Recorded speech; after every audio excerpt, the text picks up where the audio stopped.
हर हर महादेव, जय श्री राम। आज मैं आप लोगों को माता काली के गुप्त स्वरूप के बारे में जानकारी दूंगा और उनके विषय में बताऊंगा, जिससे कि आपके ज्ञान में वृद्धि हो। वो गुप्त स्वरूप जो माता काली का, जिसके बारे में बात कर रहा हूँ, उनका नाम है माता वज्रकाली। माता वज्रकाली के बारे में बहुत कम लोग जानते हैं और बहुत लघु जानकारियाँ उनके बारे में उपलब्ध हैं, ना के बराबर जानकारियाँ उनके बारे में उपलब्ध हैं। माता वज्रकाली माता काली के उस स्वरूप का प्रतिनिधित्व करती हैं जो कि वज्र के समान ठोस है, और इनकी उत्पत्ति के विषय में मैं कभी आप लोगों से बाद में इसके बारे में ज्ञान दूंगा, क्योंकि उसके बारे में बताने बैठ जाऊंगा तो वीडियो काफ़ी लंबी हो जाएगी। माता वज्रकाली, जैसा कि मैंने बताया कि माँ के गुप्त स्वरूपों में से एक स्वरूप है, और ऐसे ही माता काली के भगवान भैरव के और अन्य भी शक्तियों के, नरसिंह देवों को ही हों, उनके बहुत से गुप्त स्वरूप ऐसे होते हैं जो कि विधिवत तरीके से आज के समय में प्रकाशित नहीं है। तो मैं बात कर रहा था यहाँ पे माता वज्रकाली के बारे में। माता वज्रकाली का जो पूरा शरीर है, जैसा मैंने बताया, पूरे वज्र के समान ठोस है, और उनके मस्तक पे अर्धचंद्र है। साथ ही साथ जो उनका खड्ग है, जो उनके हाथ में, वह भी वज्र का है। यहाँ पे मैं उस वज्र की बात नहीं कर रहा हूँ जो कि इंद्रदेव के पास है। तो इस प्रकार का माता वज्रकाली का कुछ स्वरूप है, और इनकी साधना विधि और इनकी सिद्धि विधि दोनों का ही मुझे ज्ञान है। और जिस भी साधक के पास इनकी आंशिक सिद्धि भी आ जाती है, वह साधक बहुत कुछ करने में सक्षम हो जाता है। बहुत कुछ का अर्थ है बहुत कुछ। माता वज्रकाली नाना प्रकार के आशीर्वादों को आपको प्रदान कर सकती हैं। त्रिकाल दर्शन, वाक सिद्धि से लेके अन्य बहुत कुछ हैं जो माता वज्रकाली अपने साधक को प्रदान कर सकती हैं। माता वज्रकाली के स्वरूप की एक और विशेषता है कि यदि मैं आप लोगों को बताऊं कि जिसके पास में माता वज्रकाली का आंशिक स्वरूप भी विद्यमान रहता है, तो उस साधक के ऊपर यदि किसी भी का अर्थ किसी भी कृत्य का प्रयोग भी यदि कर दिया जाता है, तो माता वज्रकाली उसको रोकने में पूर्ण रूप से सक्षम है। यहाँ पे मैं आपके ज्ञान की वृद्धि के लिए बता दूं, जो लोग कृत्य और कृत्य के विषय में पूर्ण रूप से जानकारी नहीं रखते हैं, तो कृत्य जो शक्तियाँ होती हैं वो बहुत ही भयंकर और उग्र शक्तियाँ होती हैं, और जो इनको चलाना जानता है उसका शत्रु का बच पाना असंभव होता है। और माता वज्रकाली जो हैं, वो कृत्या को आपके काफ़ी हद तक रोक देंगी, क्योंकि जब कृत्या किसी के ऊपर चलाई जाती है तो कोई महाविद्या भी, ये आपको जान के आश्चर्य होगा कि कोई महाविद्या भी उसको पूर्ण रूप से रोक या काट नहीं सकती है।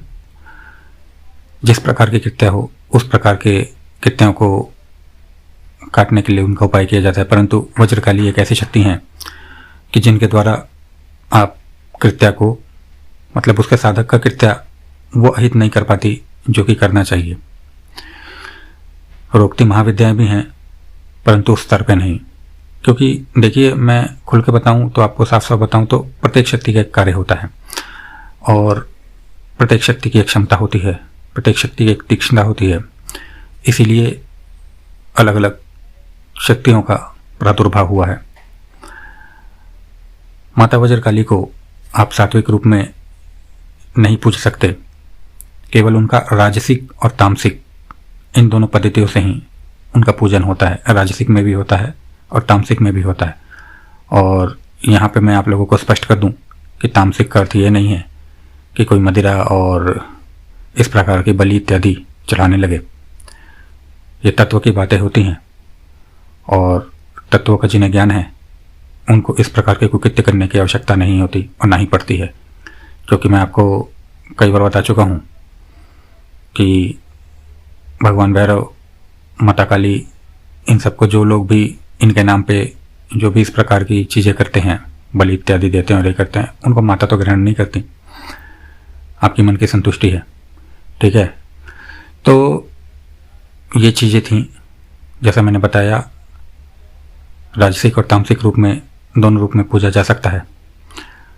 और इनकी साधना विधि के विषय में मैं आपको थोड़ी सी यहाँ पे लघु जानकारी दूं तो इनकी साधना या सिद्धि तो दूर की बात है, इनकी साधना जो है वो करने से पहले जो साधक है उसका माता महाकाली का अनुष्ठान, पुरस्चरण वो पूर्ण होना चाहिए। किसी भी एक भैरव का पुरस्चरण या अनुष्ठान पूर्ण होना चाहिए। उसके बाद में जो माता वज्रकाली के भैरव हैं उनका एक अनुष्ठान होना चाहिए, तब जाके वो पात्रता ग्रहण करता है माता वज्रकाली के साधना करने की और उनकी कृपा प्राप्त करने की। एक और चीज़ यहाँ पे मैं आप लोगों को बताना चाहता हूँ कि जितने भी किसी भी देवी देवता के गुप्त स्वरूप होते हैं, आप उनका आह्वान नहीं कर सकते। आह्वान से अर्थ यह है, जैसे कि आप लोग जानते होंगे कि किसी शक्ति को बुला लिया और वो आई, तो इस प्रकार से आप आह्वान नहीं कर सकते उनका। कोई भी गुप्त स्वरूप जिनका भी हो, उनको केवल अपने आप साधना के बल पर प्रसन्न कर सकते हैं और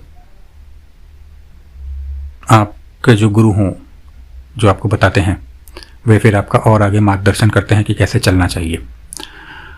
तो ये कुछ जानकारियाँ थी जो मैंने माता वज्रकाली से संबंधित आपके समक्ष रखी। और इसमें एक और चीज़ है कि माता वज्रकाली का आज के समय में जो साधक इनको जानते हैं, जो इनके बारे में जानते हैं, वो मुख्य रूप से इनका अपनी सुरक्षा और शत्रुनाश के लिए प्रयोग करते हैं। वैसे भी शत्रुनाश का प्रयोग करने की इनकी आवश्यकता नहीं है, क्योंकि जिस साधक के ऊपर इनकी अनुकंपा होती है उसके शत्रु तो वैसे ही परास्त हो जाते हैं।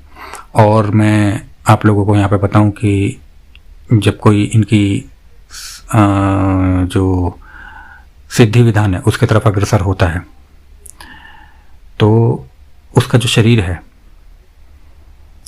उसमें एक वज्र के समान कठोरता आने लगती है। वज्र का अर्थ यह नहीं है कि आपका शरीर वज्र का हो जाएगा।